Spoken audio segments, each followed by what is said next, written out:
আজ মঙ্গলবার দিন অথবা রাত্রে আল্লাহ সুবহানাহু তাআলার এই শক্তিশালী নাম যদি আপনারা 33 বার পড়েন, আপনার গড়ে কখনো দারিদ্রতা থাকবে না। আপনার জীবনে যদি কোটি কোটি টাকার ঋণ থাকে, পাহাড় সম পরিমাণ ঋণও থাকে, আপনি আজকে আমলটি করার পর আল্লাহ সুবহানাহু তাআলা কুদরতিভাবে আপনার ঋণ পরিশোধ করার ব্যবস্থা করবেন। এবং আপনি যদি গরিব অবস্থায় থাকেন, দারিদ্রতা অবস্থায় থাকেন, আল্লাহ সুবহানাহু তাআলা আপনার ধন সম্পদ বাড়িয়ে দেবেন এবং আপনার জন্য রহমতের দরজা খুলে দেবেন। রিজিকের সমস্ত দরজা আল্লাহ সুবহানাহু তাআলা খুলে দেবেন। আজকে আপনার ভাগ্য আজ থেকে পরিবর্তন হতে শুরু করবে। আজ পর্যন্ত এই আমল করে ব্যর্থ হয়েছে এমন একটি লোক আপনি খুঁজে পাবেন না। আমার বলা ভিডিওতে প্রত্যেকটা নিয়ম এবং প্রত্যেকটা পয়েন্ট মেনে যদি আপনি আজকের আমলটি করেন, আল্লাহর কসম করে বলতে পারি আপনার দোয়া কবুল হবে, আপনি আমল দ্বারা ফলাফল পাবেন। তাই না টেনে সম্পূর্ণ ভিডিও দেখার অনুরোধ রইল। আর যারা চ্যানেলটি সাবস্ক্রাইব করেননি, দয়া করে চ্যানেলটি সাবস্ক্রাইব করে পাশে থাকবেন। আর যারা আমলটি করবেন একটি লাইক এবং কমেন্টে সকলে লিখুন আমিন সুম্মা আমিন। আমাদের মাঝে অনেক ভাইরাই রয়েছেন যারা অনেক টাকা ঋণ করে ফেলেছেন, আবার অনেকে ঋণ করে প্রবাসে গিয়েছেন, আবার এর মধ্যে অনেকে ঋণ করে ব্যবসার জন্য ব্যবসার কাজে লাগিয়েছেন, কিন্তু প্রবাসে গিয়ে যেন অনেকেরই ভাগ্য পরিবর্তন হচ্ছে না। আমার দেখা আমার এক ফ্রেন্ড, সে বিদেশে চলে যায় এবং অনেক টাকা ঋণ করে চলে যায় এবং দীর্ঘদিন সে 6 মাস থেকে 7 মাস সে কোনো কাজ করে কোনো বেতন পায়নি।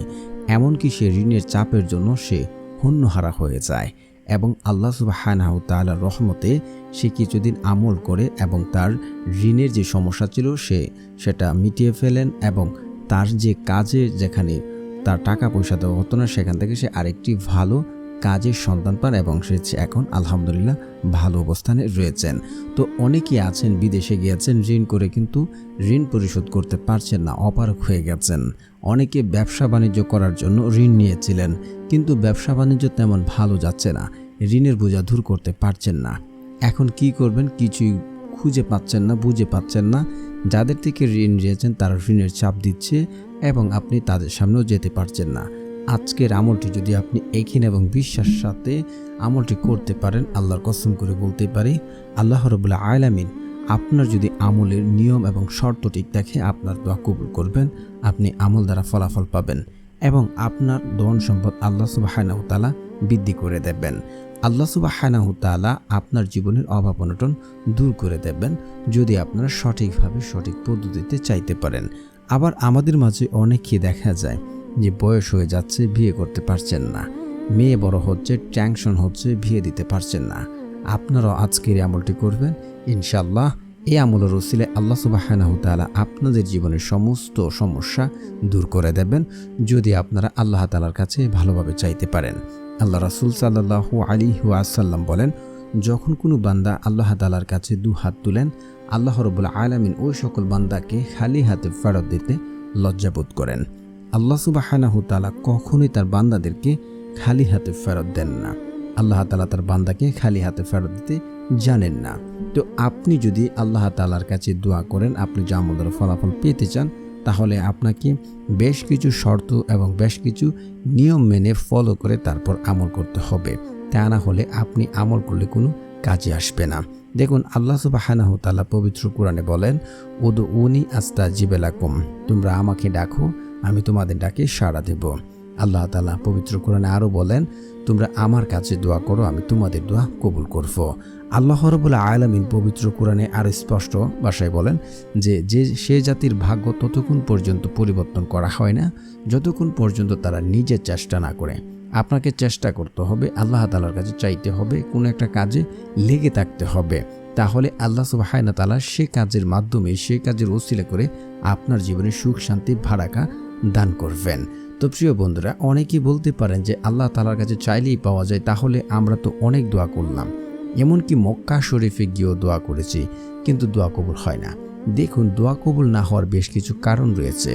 আপনার মধ্যে যদি সে কারণগুলো থেকে থাকে, আপনি মক্কা না, আপনি মদিনায়, এমনকি আপনি যদি আরাফার দিবসেও দোয়া করেন, সেখানেও আপনার দোয়া কবুল করা হবে না যদি আপনার মাঝে এই শর্ত বা এই ভুলগুলো থেকে থাকে। শর্ত কি? যে ব্যক্তি হারাম খাবার খাবে, মানে আমি শুধু জানি যে হারাম খাবার কি, সুদ খাওয়া, ঘুষ খাওয়া, এগুলো হারাম।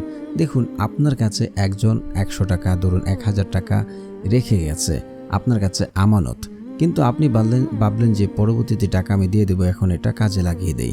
আপনি যে এই যে আমানত খেয়ানত করলেন, এই টাকা যে আপনি খেলেন, এটা কিন্তু আপনার জন্য হারাম হয়ে গেছে। তো এমন যারা হারাম খাবার খাচ্ছে, আপনারা যেখানে গিয়ে দোয়া করুন না কেন, আপনাদের দোয়া কখনোই কাজে আসবে না। আর আল্লাহ রাসূল সাল্লাল্লাহু আলাইহি ওয়াসাল্লাম হাদিসে বলে যে হারাম দ্বারা গঠিত শরীর জান্নাতে প্রবেশ করবে না। তো আল্লাহ তাআলা যেমন পবিত্র, তিনি পবিত্রতা পছন্দ করেন। তো যারা হারাম খাবার খাচ্ছেন, আপনারা অনুগ্রহ করে হারাম ছেড়ে তারপর হালাল খাবার খেয়ে তারপর দোয়া করুন, যাদের দোয়া কবুল হচ্ছে না। দ্বিতীয়ত হচ্ছে, যে ব্যক্তি আত্মীয় সম্পর্ক চিহ্নিত করার দোয়া করে, দোয়াতে বলে যে আমি অমুককে দেখতে চাই না, তার সাথে সম্পর্ক রাখতে চাই না, হারাম কোনো দোয়া করলো দোয়াতে, তাহলে ওই ব্যক্তির দোয়া আল্লাহ রাব্বুল আলামিন কখনই কবুল করেন না। তৃতীয় নম্বর হচ্ছে, যে ব্যক্তি তাড়াহুড়া করে, বলে যে এখন আমল করলাম, কোথায়, আমি তো ফলাফল পেলাম না, তাহলে ওই ব্যক্তির দোয়া আল্লাহ রাব্বুল আলামিন কখনোই কবুল করবেন না। হাদিস আছে, বান্দার দোয়া ততক্ষণ পর্যন্ত কবুল হয় যতক্ষণ পর্যন্ত সে বলেছে আমার দোয়া কবুল করা হলো না। তো তারপর সর্বশেষ হচ্ছে, যদি আপনি বিশ্বাস না করেন, আর এইসব অযথা, আপনি বলছেন কত টাকা পাবো, আল্লাহ তাআলাকে এত টাকা ঋণ পরিশোধ করবে, যদি আপনি বিশ্বাসই না করতে পারেন, তাহলে আপনার আমল দ্বারা কাজে আসবে না, আপনি আমল দ্বারা ফলাফল পাবেন না। এই তো গেল শর্ত যে কারণে দোয়া কবুল হয় না। এখন কথা হচ্ছে, তাহলে আজকের আমলটি কিভাবে করবেন? আপনি আজকের আমলটি করার জন্য আপনি সকাল সন্ধ্যায় যে কোনো টাইমে আমলটি করার জন্য উত্তম রূপে উজু করবেন। উজু করে আপনারা অবশ্যই এই দুটি জিকির পড়ে নেবেন 100 বার। আল্লাহু আকবার, আল্লাহু আকবার, আল্লাহু আকবার, আল্লাহু আকবার, সুবহানাল্লাহ, সুবহানাল্লাহ, সুবহানাল্লাহ, সুবহানাল্লাহ। এই দুটি জিকির আপনারা 100 বার করে পড়ে নেবেন। তারপরে আপনারা অবশ্যই সকলেই জানেন আপনাদেরকে ইস্তেগফার পড়তে হবে। যে ব্যক্তি ইস্তেগফার পড়বে এবং আল্লাহ তাআলার কাছে ক্ষমা চাইবে, তওবা করবে, আপনারা সূরা নূহ আয়াত নাম্বার 10 থেকে 12 যাচাই করে দেখবেন। যে ব্যক্তি আল্লাহ তাআলার কাছে ফিরে আসে, তওবা করে, আল্লাহ রাব্বুল আলামিন ওই সকল বান্দাকে তার জীবনের অভাব অনটন দারিদ্রতা দূর করে দেন, তাকে সন্তান সন্তুষ্টি দিয়ে ভরিয়ে দেন। আর যে ব্যক্তি বেশি বেশি ইস্তেগফার পড়বে, আল্লাহ রাব্বুল আলামিন ওই ব্যক্তির জীবনে যদি অভাব থাকে, দারিদ্রতা থাকে, বিপদ থাকে, আল্লাহ তাআলা তা দূর করে দেন এবং তাকে এমন জায়গা থেকে, এমন সকল উৎস থেকে রিজিক দান করেন যা সে কোনোদিন কল্পনা করেনি, সে কোনোদিন চিন্তাও করেনি। অবশ্যই আপনারা 21 বার আজকে ইস্তেগফার পড়ে নেবেন। আস্তাগফিরুল্লাহ, আস্তাগফিরুল্লাহ, আস্তাগফিরুল্লাহ, আস্তাগফিরুল্লাহ। তারপরে আপনাদের দুরূদ শরীফ পড়তে হবে। যদি আপনি দুরূদ পড়তে ভুলে যান, তাহলে আপনি দোয়া করেছেন সেটা আসমানে গিয়ে ঝুলন্ত অবস্থায় থাকবে, তাহলে আপনি এই আমল দ্বারা ফলাফল পাবেন না। অবশ্যই আপনাকে দুরূদ শরীফ পড়তে হবে রাসূল সাল্লাল্লাহু আলাইহি ওয়াসাল্লামের উপরে। তো যারা পারেন না, আমার সাথে সাথে পড়ে নিন, শুনলে হয়ে যাবে ইনশাআল্লাহ। আল্লাহুম্মা সাল্লি আলা মুহাম্মাদ ওয়া আলা আলি মুহাম্মাদ কামা সাল্লাইতা আলা ইব্রাহিম ওয়া আলা আলি ইব্রাহিম ইন্নাকা হামিদুম মাজিদ। اللهم بارك على محمد وعلى آل محمد كما باركت على إبراهيم وعلى آل إبراهيم إنك حميد مجيد। তারপরে আপনারা পড়ে নেবেন একবার আয়াতুল কুরসি।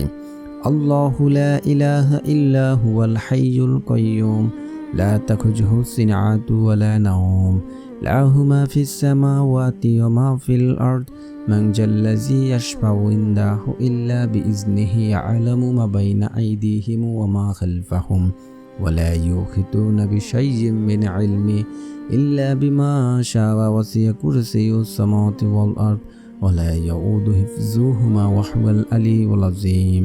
তারপরে আপনারা যারা বিশেষ করে ঋণগ্রস্ত অবস্থায় রয়েছেন, ঋণ পরিশোধ করতে পারছেন না, অপারগ হয়ে গেছেন, ঋণের কারণে ঘুমাতে পারছেন না, মুখ দেখাতে পারছেন না, আপনারা এই দোয়াটি 7 বার পড়বেন।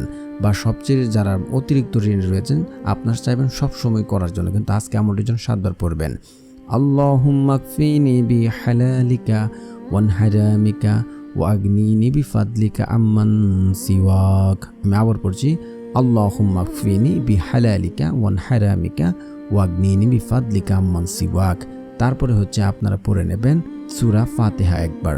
বিসমিল্লাহির রহমানির রহিম, আলহামদুলিল্লাহি রাব্বিল আলামিন আর রহমানির রহিম মালিকি ইয়াউমিদ্দিন ইয়াকা না'বুদু ওয়া ইয়াকা নাস্তাঈন ইহদিনাস সিরাতাল মুস্তাকিম সিরাতাল্লাযীনা আন'আমতা আলাইহিম গায়রিল মাগদুবি আলাইহিম ওয়ালাদ-দাল্লিন আমিন। তারপরে হচ্ছে আপনারা 3 বার সূরা ইখলাস পড়বেন। বিসমিল্লাহির রহমানির রহিম।